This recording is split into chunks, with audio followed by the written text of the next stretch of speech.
My Lord and my God, I firmly believe that you are here, that you see me, that you hear me. I adore you with profound reverence.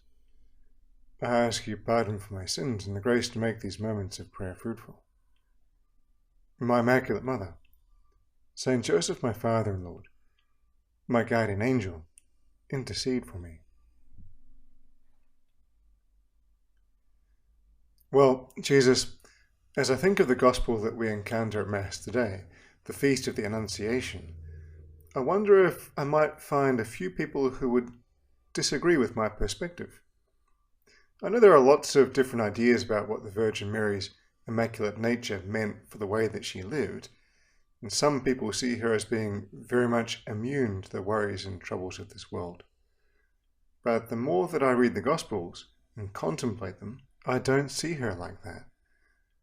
When I read the story of the Annunciation, one thing stands out to me with astonishing force. An almost vibrant and intense detail that is not particularly important for the story itself, but is tremendously important for my love for the Virgin Mary, and for my life, for understanding what God desires of me, and of everyone else as well. It's not the enormity of the scene that draws me so inexorably. It's not the presence of the Archangel, nor the fact that the entirety of the heavenly host, even if unseen, watches on over this event. It's not the astonishing fact that here the salvation of humanity enters into the world, nor the amazing role of the Virgin Mary in that mystery of salvation. Those things, and many more, are things that I could spend an age contemplating and marveling over. But one other thing fills me with awe and with joy. St. Luke tells us, Mary was greatly troubled at his words, and wondered what kind of greeting this might be. But the angel said to her, "Do not be afraid, Mary, for you have found favor with God." It's so easy for us to contemplate the perfection and brilliance of the Virgin Mary, her immaculate yes, and everything else, and pass over the fact that this young girl, she was only about 13, 14 years old at the time, this young girl was afraid. I know some people might wince on hearing me say that.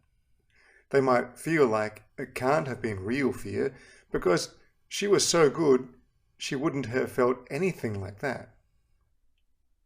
But I'm inclined to defend the Virgin Mary's humanity and her right to feel everything proper to humanity, the same way that I'll defend you, Jesus, before anyone who says that you didn't really suffer fear when you endured your agony in the garden, and before anyone who says that you weren't really moved with sorrow before Mary and Martha suffering the loss of their brother, or so many other examples I could cite. No, for me, seeing the Virgin Mary experience fear, or trepidation, or whatever you call it, changes everything. We are so used to seeing her looking almost totally unreachable by the things that all too easily reach us. I don't mean sin, obviously, but just the normal taste of humanity. How many times do we see her depicted as the Queen of Heaven and the Queen of Angels, the Immaculate Conception and assumed into heaven? And I love to look at her in all those ways, and in so many more. And I love them even more when I contemplate that magnificence and glory was something that you brought about in this young girl, bewildered and troubled by the presence of an angel, fearful and contemplating all that this could be and what it would mean. We talk a lot about vulnerability nowadays. It's something of a cliche in certain circles, to be honest. It can be very good when it's not overdone, and useful for our relationship with you, Lord. But it takes on a whole new level when I contemplate the Virgin Mary in her vulnerability. Let me explain what I mean by that. We often talk about vulnerability in terms of dealing with our own sense of brokenness, in particular dealing with pains that have affected us deeply, including sins that we have committed, and leave us somehow unable to regain a contented and peaceful picture of ourselves. But this is not the totality of vulnerability, and obviously not how I see the Virgin Mary. It's the fact that literally she is vulnerable. Not just in the sense that at this age she is still young and not fully able to protect herself. In that sense, she remains always vulnerable, and so you give her Saint Joseph to love and protect her in the way that she could best fulfill what you desired for her. But here at the Annunciation, she's young and particularly vulnerable. She makes me realize how you, at your incarnation today, and visibly on the day of your birth, laid yourself before humanity also in need of protection, vulnerable before the very creatures you had made. In the Annunciation, I see the Virgin Mary not only vulnerable like that, but also emotionally. She can experience fear, and she does. And on contemplating her as a girl like that, I can't help but be moved by the one I contemplate.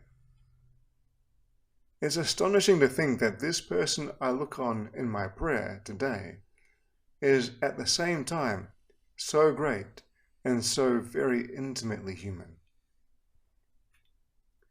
It makes me realize how she carried that humanity throughout her life, when she must have cried the day that Saint Joseph died, and the times that she missed you when you weren't there, Lord, as she wept beside your cross, and the way that she felt the trials and the joys of all those by her side as the Church took her first few steps. I think of the way that she experienced all that in her very noble and real humanity, and I realize that she understands my humanity too. It makes it easier to open up to her to ask her for help. It makes it easier to be open with her about my defects. Being okay being seen for what we are gives us so much relief, so much peace. This occurred to me in a very stark way just a while ago. I was talking with someone I once knew, a very holy woman who died a year or so ago. She's in heaven now, I'm absolutely convinced, so I can talk with her whenever I like, and that's exactly what I do. Well, I never really felt that I had to keep up a particular impression in front of this person, because being in front of someone holy can't help but make us feel at peace with who we are. But as I was talking to her, I became somewhat more conscious of all her goodness and of all the perfection she has in heaven, and also particularly conscious of my own defects and mistakes, of the errors that seemed to have stained my character, and that she could see them all. But I found myself telling her, well, now you see me as I am, with all my defects and everything else. And it gave me a tremendous sense of peace to know that I'm known as I am, defects included, and that's okay. And this friend of mine, she's okay with that. She never needed me to be anything different or anything more, and she certainly doesn't now that she sees from the point of view of eternity. So when I look at the Virgin Mary and see her as she is today at the Annunciation, when I contemplate her experience of fear and of being troubled, it makes me so much more at peace putting myself before her with my experience of humanity and all its weakness. It's more than that, Lord. Seeing this vulnerability within the humanity of the Virgin Mary makes it easier to understand the depth of your true humanity too. It's easier to perceive everything you felt and experienced in the lives of the people around you, and the way you feel and experience my life too. And the more I realize that, the more I realize that I can be completely at peace before you. Well, especially today, I want to turn my words to the Virgin Mary. Looking at you, our mother, like this, leads me to love you in a new way and to draw closer to you. Help us all to discover how very real you are and how much you understand the humanity that we experience, even though you did not experience sin.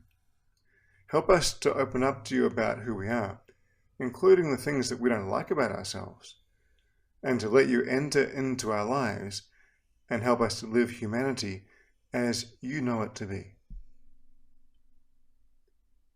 I thank you, my God, for the good resolutions, affections, and inspirations which you have communicated to me in this time of prayer. I ask your assistance in putting them into effect. My Immaculate Mother, Saint Joseph, my Father and Lord, my guardian angel, intercede for me.